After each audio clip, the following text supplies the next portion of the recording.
Hi Sagittarius, mid-March 2026, mid-month na po tayo ng Marso. Kuha tayo ng ilang guidance advice, messages para sa inyo, mensaheng gabay lamang po.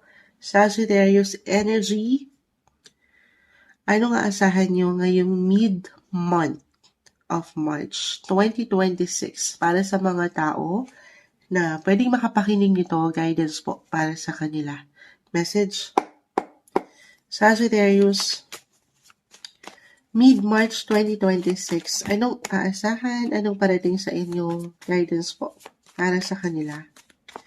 Sagittarius. Okay, sige, hindi natin pipigilan to. Medyo marami. Kumpol na silang bumagsak. Sagittarius, the Page of Wands, Unstoppable, Limitless, Three of Cups. 3-3. Okay, higit kayo magiging, eto ha, open, baka ito yung pinaka-advice, have fun, enjoy, socialize. Kahit over the net yung energy, very optimistic as a Sagittarius, very positive kayo guys. Hindi nyo pa man yan ma-realize. At patuloy nyo papaangatin yan ngayong mid-March. Claim na natin yan ha. Anyway, patawarin po sa boses ni Moonchild speaking of positive, the Four of Cups nag-reverse. Positive po yan. Ano na yan, Moonchild? Sandali ha. Sinisipon si Moonchild, patawarin po sa aking boses. Ilalaban natin ang reading nyo. Sagittarius, ang gaan ng mid-March. The Fool. Yung pagiging adventurous, explorer nyo. Ready. Happy. Baka ito yung pinaka-advice po ha. Patuloy lang tayo maging happy. Maging handa sa kung ano mang pwedeng ihain ng universe. Go with the flow yung energy. Happy-go-lucky. Umangat na naman si The Death card. Hindi kailangan katakutan or ano pa man. The Two of Pentacles, ito tayo. Sa kabila ng ilang priorities, ang dami niyong iniisip din. Kaya marahil umangat yung, teka lang ha, hihinga lang ako sa ilang isipin na ito. Pa-priority din yung kagustuhan mo, yung mga personal mong hangarin sa ilang connection sa paligid. Pero sige, dito tayo kay Two of Pentacles, no? Naka-reverse. Parang nagja-juggling yung energy. Hindi nyo alam kung anong ipa-priority. Two of Pentacles, Sagittarius. So may pagka-busy pa rin. Focus yung energy nang walang pagkalabis or sobra.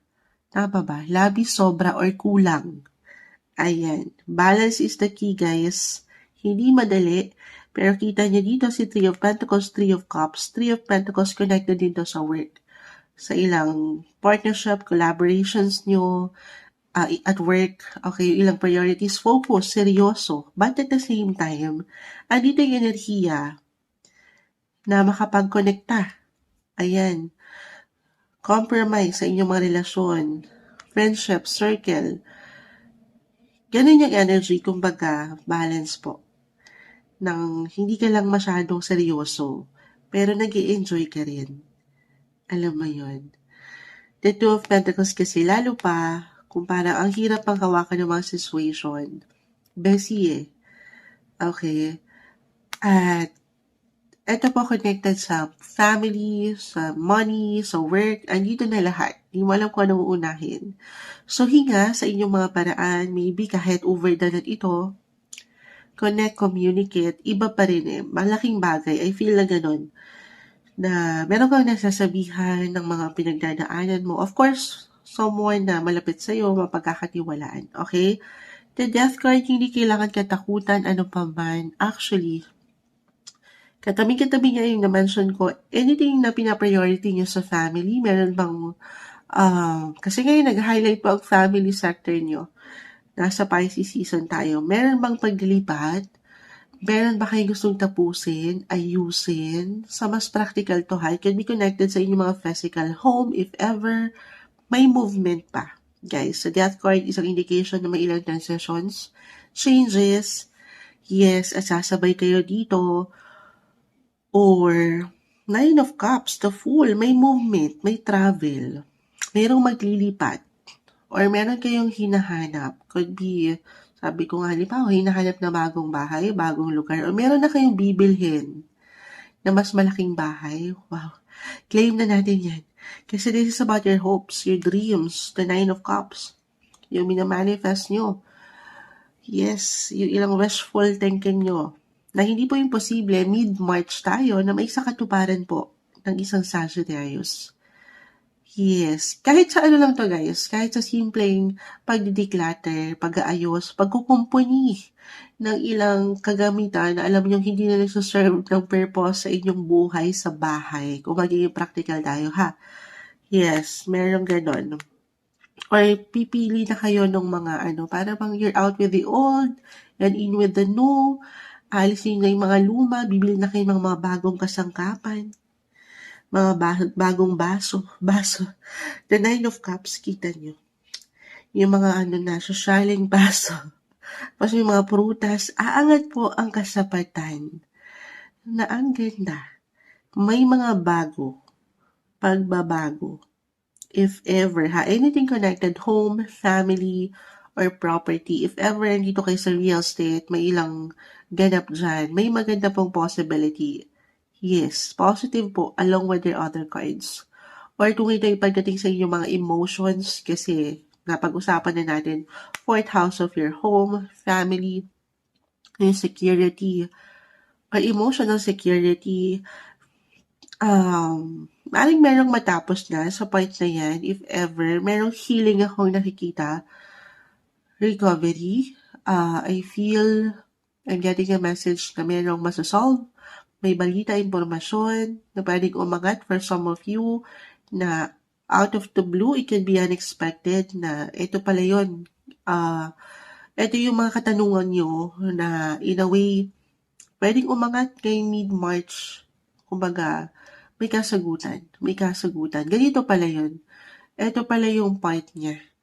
4th house connected feminine energy or regardless, can be connected sa home, family, mother figure, or guardian. Okay, meron kayong ilang priority dyan. At meron pong kaliwanagan. I-claim na natin yan. Okay. Or, pagdating sa money, ito na rin yun. Si 2 of Pentacles, dito tayo lahat nag-rely. Kasi along with your other cards, very positive naman po.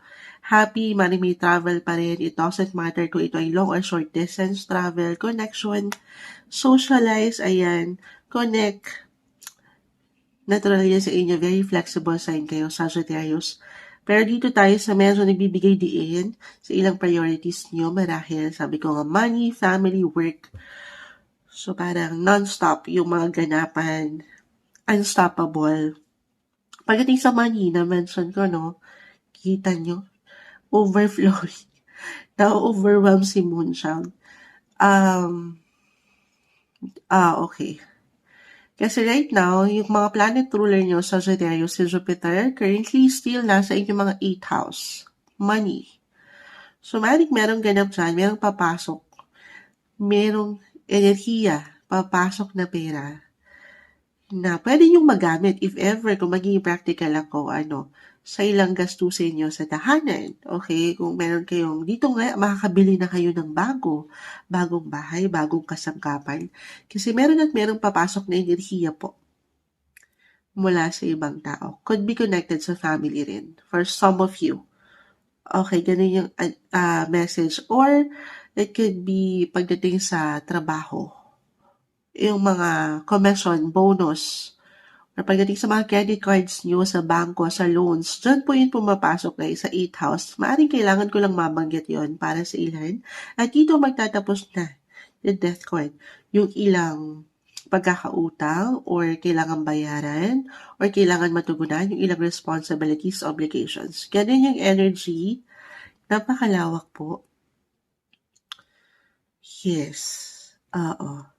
Kung kayo yung mga nasa, pamilyado na, in a relationship, I feel na, may mga bago kayong pangarap na pwedeng mabuo sa pamilya, yung mga goals nyo, yung wishes nyo, or meron nga kayong pwedeng maisakatuparan ngayong mid-March, guys.